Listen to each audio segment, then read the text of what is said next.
Siema, tu Wahacz. W gronie chińskich SUV-ów na naszym rynku robi się coraz tłoczniej. Ja na tym filmie powiem, co reprezentuje sobą Omoda 5, która w pokazywanej, bogatszej wersji premium kosztuje u nas 129 500 zł. Od razu jeszcze dopowiem, że pokazywać będę egzemplarz po liftingu i ten lifting jest dosyć specyficzny w przypadku testowanego modelu, ponieważ jego odświeżona wersja pojawiła się bardzo krótko po premierze tej pierwotnej, bo Omoda 5 weszła do sprzedaży w drugiej połowie 2024 roku, a ja nagrywam ten test przed upływem pierwszej połowy roku 2025. Ja wersją przed odświeżeniem nie jeździłem, więc na tym filmie porównań wynikających z własnych doświadczeń nie będzie i skupię się na tym, co w chwili obecnej dostaje się, decydując się na Omodę 5. Za to z czystym sumieniem mogę powiedzieć, że na przykład względem premierowego wcielenia aktualny model jest wyraźnie słabszy, bo z silnika o mocy 197 koni mechanicznych zrobiło się ich 147. Pod kątem wizualnym Omoda 5 pozostało jednak po staremu i wygląda moim zdaniem ok. Linia boczna przypomina mi Nissana Qashqai, ale fakt zostaje, że dzięki temu sylwetka jest całkiem dynamiczna. Też Omoda postawiła na wyrazisty projekt świateł czy atrapy chłodnicy, która jest moim zdaniem jednak zbyt duża. Całościowo auto może nie ma jakiegoś swojego bardzo unikatowego stylu, ale może się podobać, zwłaszcza w cenie, o której mówiłem na wstępie.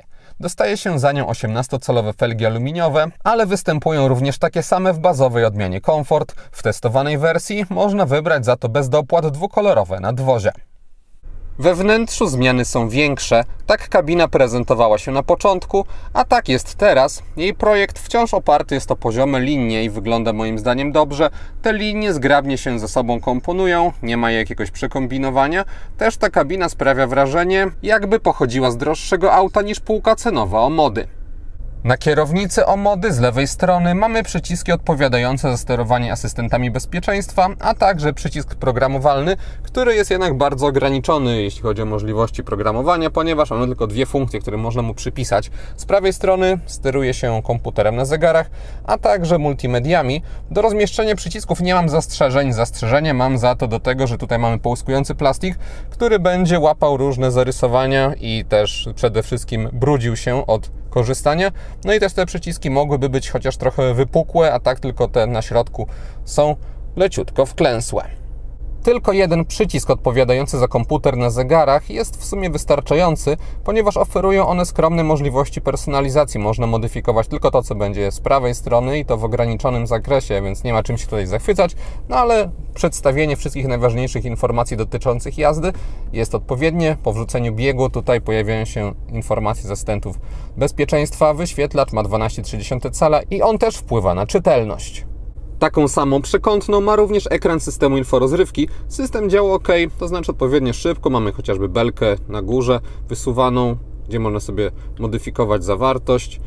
Mamy również interfejs, który może nie jest przesadnie nowoczesny pod kątem graficznym, ale wypada ok, jeśli chodzi o zaprojektowanie. Menu są tutaj rozbudowane. Wiele rzeczy można dostroić związanych z działaniem samochodu, no ale te wszystkie ikonki są odpowiednio duże, więc nie jest to wielki problem, aby sobie to dostroić, chociaż trzeba przyznać, że ilość tych opcji na początku może być trochę przytłaczająca i trzeba trochę nad tym spędzić, no ale to się robi raz i z grubsza później nie trzeba. Mamy też na dole skróty do najważniejszych modułów, więc to też ułatwia sprawę. Nie ma ten system wbudowanej nawigacji fabrycznej, więc nie można sobie wyświetlić, korzystając tylko z oprogramowania Omody mapy, no ale w innych zastosowaniach jest ok. Aby wyświetlić mapę, można połączyć się z Apple CarPlay albo Android Auto. Dzieje się to bezprzewodowo, automatycznie i bardzo sprawnie. I przyznam, korzystałem w większości z takiego scenariusza, że odpala się samochód i oprogramowania Omody w ogóle praktycznie nie widziałem, ale wtedy robił się problem, ponieważ nie widziałem również tej belki na dole i żeby zmienić temperaturę, musiałem pociągnąć palcem od dołu i wtedy pojawia się menu z bezsensownie małymi ikonkami, co jest niewygodne, aby w nie celować, biorąc pod uwagę, jak dużo jest tutaj wolnej przestrzeni. Jeszcze gorzej jest, gdy chce się wyjść z tego i na przykład cokolwiek zrobić w tym oprogramowaniu jednak dostarczonym przez Omodę, ponieważ wtedy trzeba zrobić coś takiego i coś takiego i dopiero się to pojawia wraz z tą belką, która powinna moim zdaniem być zdecydowanie cały czas, obojętnie w którym miejscu jesteśmy. Też jakiś przycisk do powrotu do ekranu domowego zdecydowanie by się przydał. Też przydałby się po prostu gdzieś tutaj panel klimatyzacji, ponieważ nawet mając te kontrolki na wierzchu, celowanie w te przyciski podczas jazdy nie jest przesadnie wygodne i wymaga zbyt wielu uwagi. Trzeba w ogóle to całe menu wyświetlić, aby móc obsługiwać siłę nawiewu. Żeby nie było, w Omodzie można sterować fizycznie klimatyzacją, ale w bardzo ograniczonym stopniu. Mamy jedynie odparowywanie szyb oraz przycisk wyłączania oraz włączania samej klimatyzacji, który jest dla mnie zupełnie tutaj niepotrzebny. Na przykład zmiana obiegu powietrza byłaby zdecydowanie bardziej przydatna gdzieś tam pod ręką. Poza tym jest elementarz, znaczy światła awaryjne, zmiana trybów jazdy, wyłączanie muzyki. W sąsiedztwie są schowki, a tych jest całkiem sporo. Mamy tutaj jeden taki niewielki, drugi tutaj płytki z uchwytami na kubki oraz indukcyjną matą, a także trzeci największy w podłokietniku. Na tunelu środkowym nie ma za to dźwigni zmiany biegów, przeniesiona została ona z prawej strony kierownicy. Jeśli ktoś nigdy z tego rozwiązania nie korzystał, no to może to wymagać chwili przyzwyczajenia, ale pod kątem ergonomicznym nie wypada to gorzej. Ta manetka wygląda, jakby była mocno inspirowana samochodami Mercedesa i nie jest to jedyne zapożyczenie, ponieważ na przykład starter silnika też nasuwa takie skojarzenia, albo gdy się spojrzy na głośnik, no to tutaj spokojnie można by umieścić napis Burmester i wszystko by się zgadzało. Też jeśli chodzi o takie, powiedzmy, zainspirowane elementy, to sterowniki na drzwiach można do nich zaliczyć. Nie jest to z mojej strony jakiś realny zarzut, ponieważ te elementy są dobrze wykonane, dobrze działają, no ale warto o tym wspomnieć bardziej w kategorii ciekawostki. Też jako ciekawostkę powiem coś, co jest akurat unikatowego dla Omody, to znaczy lusterka w daszkach. Na początku myślałem, że w ogóle tutaj są zaślepki, ponieważ tak to dziwnie wygląda, ale okazuje się, że je trzeba od góry otworzyć i wtedy pojawia się coś takiego i z możliwością regulacji temperatury barwowej tej obwódki. Przyznam, że przy moim scenariuszu użytkowania samochodu nigdy mi się to nie przydało, no ale fakt zostaje, że jest to ciekawe rozwiązanie. W żadnym innym samochodzie się z nim nie spotkałem. Poza indukcyjną matą, jeśli chodzi o zdolności ładujące, to mamy z przodu dwa USB, jedno w standardzie A, drugie w standardzie C, umiejscowione niżej na tunelu środkowym. Z drugiej strony mamy złącze 12V, w sąsiedztwie jest także gumowa mata. Z tyłu mamy znowu kombinację USB-A i USB-C, więc dywersyfikacja jest solidna, przy czym uważam, że jedno USB-A można by zamienić na USB-C. Przejdźmy teraz do wrażeń z jazdy Omodą 5. Zacznę je od specyficznej pozycji za kierownicą w tym modelu, ponieważ nawet przy maksymalnym obniżeniu fotela, gdy siadałem za kółkiem i się mocniej wyprostowałem, to już moje włosy zaczynały stykać się z podsufitką. Przy bardziej naturalnym ułożeniu ciała tego kontaktu już nie było, więc nie był to dla mnie jakiś poważny problem, ale fakt zostaje, że w SUV-ach, ale i ogólnie w samochodach rzadko z taką przypadłością mam do czynienia. Zatem osoby wyższe muszą zdecydowanie brać to pod uwagę, ewentualnie kupić bazową wersję, gdzie nie ma szyberdachu, który na pewno w jakimś stopniu wpływa na ilość miejsca nad głową. Fotele swoją drogą wyglądają efektownie ze zintegrowanymi zagłówkami, całościowo jednak oferują neutralne doświadczenia, w których za dużo sportu nie ma, są tylko symbolicznie wyprofilowane. Nie miałem do nich jednak zastrzeżeń i nawet podczas prawie całodziennej trasy, jak wróciłem do domu, to nie odczuwałem dyskomfortu, więc jest ok. Neutralny jest też silnik Omody 5, to znaczy turbobenzyna 1.6 TGDI rozwijająca 147 koni mechanicznych. Tak samochód z nią przyspiesza od 0 do setki.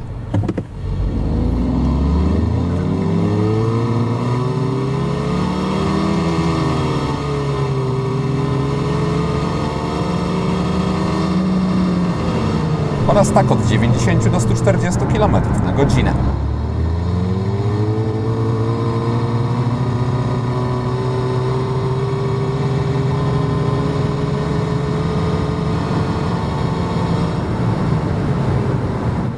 Dynamika jest moim zdaniem tutaj w porządku. Nie ma co testowanej Omody traktować jako modelu o jakimś sportowym nacechowaniu czy wyróżniających się osiągach, ale aby bezproblemowo dojechać do celu, silnik tego samochodu daje radę, bo do rozsądnej mocy dochodzi też tutaj dobre zestrojenie oprogramowania skrzyni, która nie zwleka z robieniem redukcji, zatem łatwo można osiągnąć 2–2,5 tysiąca obrotów, gdy potrzeba większej dynamiki.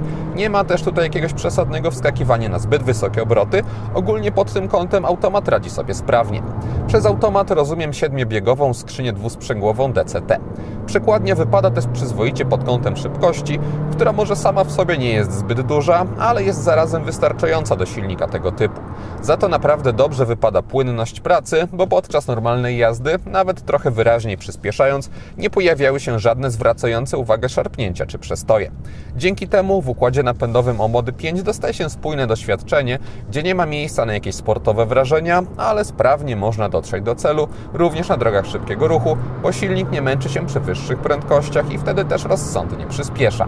Potrzebuje on tylko do tego zmiany domyślnego trybu, bo samochód zawsze startuje na eko, a on wyraźnie przymula reakcję na gaz, również ruszając podczas np. włączania się do ruchu i jest to mało przyjemne, by nie powiedzieć, że nawet trochę niebezpieczne, więc każdorazowo wypada wybrać tryb normalny, aby osiągnąć odpowiednią dynamikę.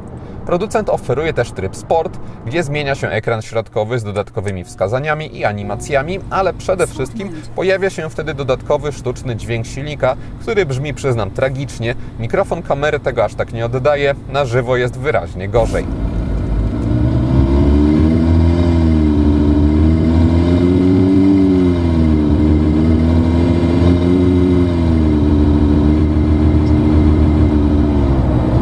Nie tylko dźwięk jest parodystyczny, ale też jego intensyfikacja wraz z przyspieszaniem i dosyć mocno mnie to rozbawiło i nie wiem, kto wpadł na taki pomysł i kto to zatwierdził, no ale odgłosy czynią ten tryb nieużywalnym na co dzień. Jadąc na normalu, Omoda potrzebowała w Warszawie około 8,5 litra na 100 km. Na zwykłych drogach poza miastem wskazania oscylowały wokół 6,5 litra, a na drogach ekspresowych komputer pokładowy pokazywał okolice 8 litrów. Na autostradach z kolei około 9,5 litra, zatem silnik tego modelu do oszczędnych nie należy. Cennik Omody 5 pomyślany jest w bardzo prosty sposób, ponieważ do jednego silnika dochodzą dwie półki wyposażeniowe oraz brak możliwości zamawiania żadnych dodatkowych pojedynczych opcji czy pakietów.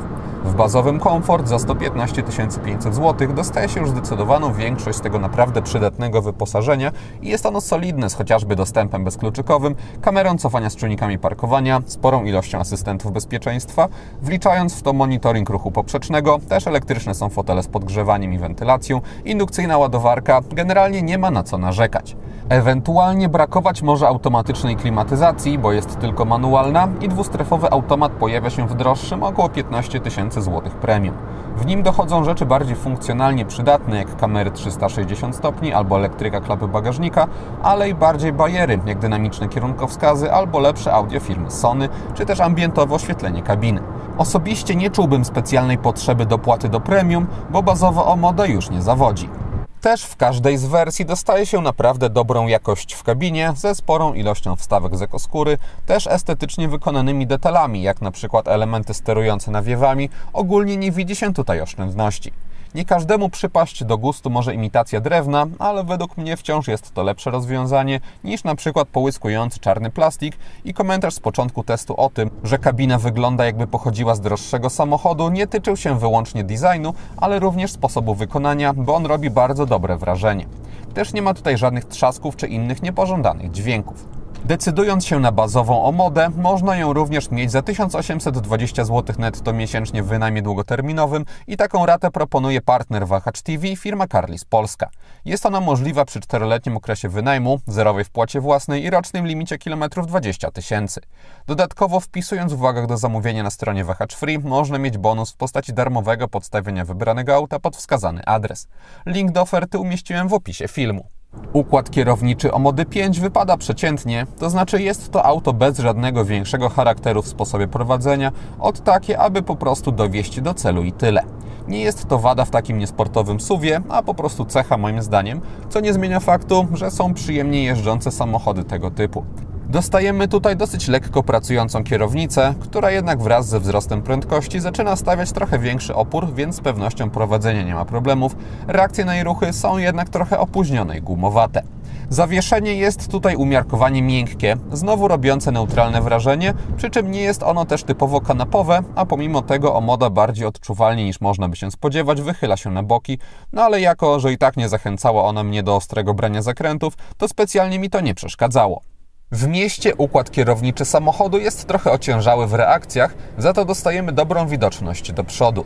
Znacznie gorzej jest z tyłu, bo tam mamy wyraźnie opadającą szybę, która nie jest też zbyt duża i nie kończy się wraz z samochodem.